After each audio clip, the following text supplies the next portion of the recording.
Moby Dick Chapter 1. Loomings. Call me Ishmael. Some years ago, never mind how long precisely, having little or no money in my purse, and nothing particular to interest me on shore, I thought I would sail about a little and see the watery part of the world. It is a way I have of driving off the spleen and regulating the circulation. Whenever I find myself growing grim about the mouth, whenever it is a damp, drizzly November in my soul, whenever I find myself involuntarily pausing before coffin warehouses and bringing up the rear of every funeral I meet, and especially whenever my hypoge gets such an upper hand of me that it requires a strong moral principle to prevent me from deliberately stepping into the street and methodically knocking people's hats off, then I account it high time to get to sea as soon as I can. This is my substitute for pistol and ball. With a philosophical flourish, Cato throws himself upon his sword. I quietly take to the ship. There is nothing surprising in this. If they but knew it, almost all men in their degree, some time or other, cherish very nearly the same feelings towards the ocean with me. There now is your insular city of the Manhattoes, belted round by wharves as Indian isles by coral reefs. Commerce surrounds it with her surf. Right and left, the streets take you waterward. Its extreme downtown is the Battery, where that noble mole is washed by waves and cooled by breezes, which a few hours previous were out of sight of land. Look at the crowds of water-gazers there. Circumambulate the city of a dreamy Sabbath afternoon. Go from Corlear's Hook to Coney's Slip, and from thence by Whitehall northward. What do you see? Posted like silent sentinels all around the town, stand thousands upon thousands of mortal men fixed in ocean reveries, some leaning against the spiles, some seated upon the pierheads, some looking over the bulwarks of ships from China, some high aloft in the rigging, as if striving to get a still better seaward peep. But these are all landsmen, of weak days pent up in lath and plaster, tied to counters, nailed to benches, clinched to desks. How then is this? Are the green fields gone? What do they hear? But look, here come more crowds, pacing straight for the water, and seemingly bound for a dive. Strange. Nothing will content them but the extremest limit of the land. Loitering under the shady lee of yonder warehouses will not suffice. No. They must get just as nigh the water as they possibly can without falling in. And there they stand, miles of them, leagues. Inlanders all, they come from lanes and alleys, streets and avenues, north, east, south and west. Yet here they all unite. Tell me, does the magnetic virtue of the needles of the compasses of all those ships attract them thither? Once more, say you are in the country, in some high land of lakes. Take almost any path you please, and 10 to 1 it carries you down in a dale, and leaves you there by a pool in the stream. There is magic in it. Let the most absent-minded of men be plunged in his deepest reveries. Stand that man on his legs, set his feet a-going, and he will infallibly lead you to water, if water there be in all that region. Should you ever be athirst in the great American desert, try this experiment, if your caravan happen to be supplied with a metaphysical professor. Yes, as everyone knows, meditation and water are wedded forever. But here is an artist. He desires to paint you the dreamiest, shadiest, quietest, most enchanting bit of romantic landscape in all the valley of the Saco. What is the chief element he employs? There stand his trees, each with a hollow trunk, as if a hermit and a crucifix were within. And here sleeps his meadow, and there sleep his cattle, and up from yonder cottage goes a sleepy smoke. Deep into distant woodlands winds a mazy way, reaching to overlapping spurs of mountains bathed in their hillside blue. But though the picture lies thus tranced, and though this pine tree shakes down its sighs like leaves upon this shepherd's head, yet all were vain, unless the shepherd's eye were fixed upon the magic stream before him. Go visit the prairies in June, when for scores on scores of miles you wade knee-deep among tiger lilies. What is the one charm wanting? Water. There is not a drop of water there. Were Niagara but a cataract of sand, would you travel your 1,000 miles to see it? Why did the poor poet of Tennessee, upon suddenly receiving 2 handfuls of silver, deliberate whether to buy him a coat, which he sadly needed, or invest his money in a pedestrian trip to Rockaway Beach? Why is almost every robust healthy boy with a robust healthy soul in him, at some time or other crazy to go to sea?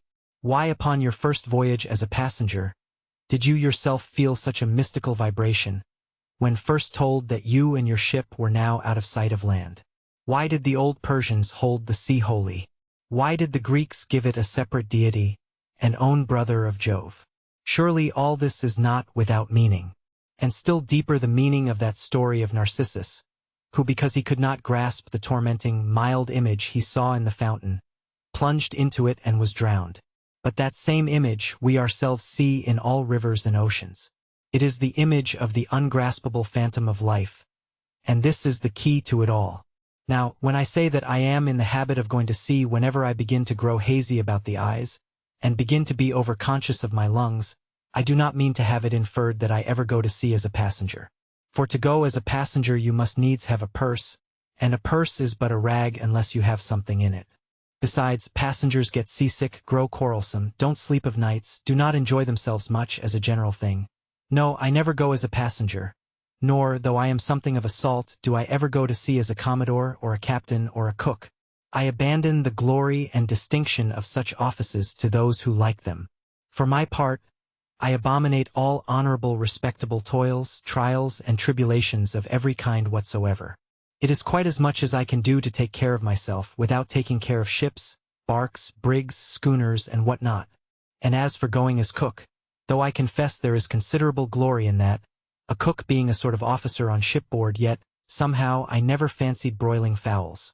Though once broiled, judiciously buttered, and judgmatically salted and peppered, there is no one who will speak more respectfully, not to say reverentially, of a broiled fowl than I will. It is out of the idolatrous dotings of the old Egyptians upon broiled ibis and roasted river horse that you see the mummies of those creatures in their huge bakehouses, the pyramids. No, when I go to sea, I go as a simple sailor, right before the mast, plumb down into the forecastle, aloft there to the royal masthead. True, they rather order me about some, and make me jump from spar to spar, like a grasshopper in a May meadow. And at first, this sort of thing is unpleasant enough. It touches one's sense of honor, particularly if you come of an old established family in the land, the Van Rensselaers or Randolphs or Hardicanutes. And more than all, if just previous to putting your hand into the tar pot, you have been lording it as a country schoolmaster, making the tallest boys stand in awe of you. The transition is a keen one, I assure you, from a schoolmaster to a sailor, and requires a strong decoction of Seneca and the Stoics to enable you to grin and bear it. But even this wears off in time. What of it? If some old hunks of a sea captain orders me to get a broom and sweep down the decks, what does that indignity amount to, in the scales of the New Testament? Do you think the Archangel Gabriel thinks anything the less of me, because I promptly and respectfully obey that old hunks in that particular instance? Who ain't a slave? Tell me that.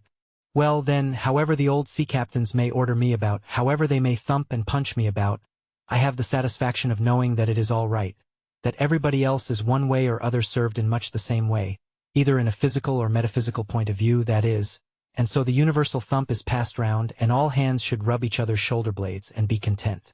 Again, I always go to sea as a sailor because they make a point of paying me for my trouble, whereas they never pay passengers a single penny that I ever heard of.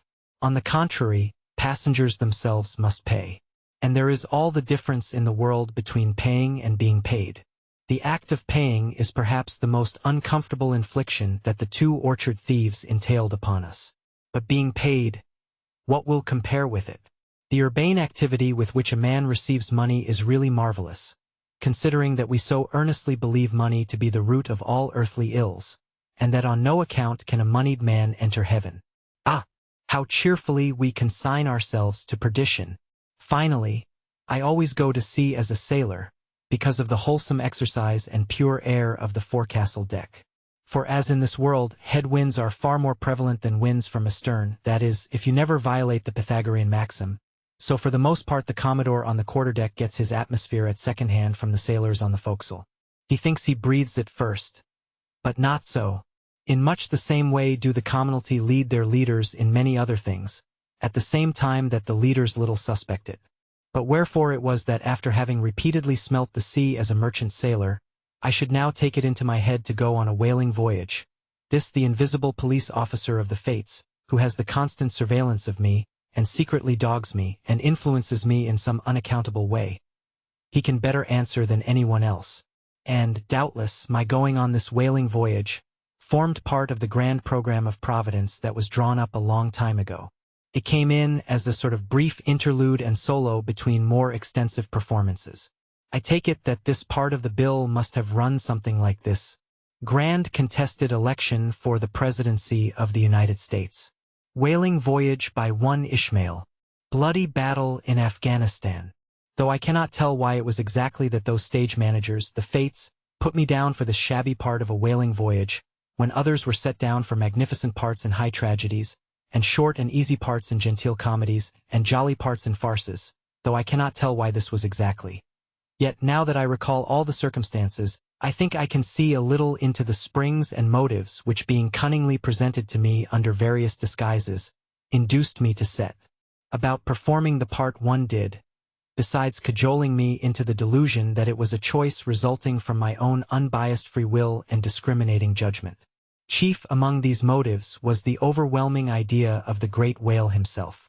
Such a portentous and mysterious monster roused all my curiosity. Then the wild and distant seas where he rolled his island bulk. The undeliverable, nameless perils of the whale. These, with all the attending marvels of 1,000 Patagonian sights and sounds, helped to sway me to my wish. With other men, perhaps, such things would not have been inducements. But as for me, I am tormented with an everlasting itch for things remote. I love to sail forbidden seas and land on barbarous coasts. Not ignoring what is good, I am quick to perceive a horror and could still be social with it, would they let me, since it is but well to be on friendly terms with all the inmates of the place one lodges in. By reason of these things, then, the whaling voyage was welcome. The great floodgates of the wonderworld swung open, and in the wild conceits that swayed me to my purpose, two and two there floated into my inmost soul endless processions of the whale, and, mid most of them all, one grand hooded phantom, like a snow hill in the air,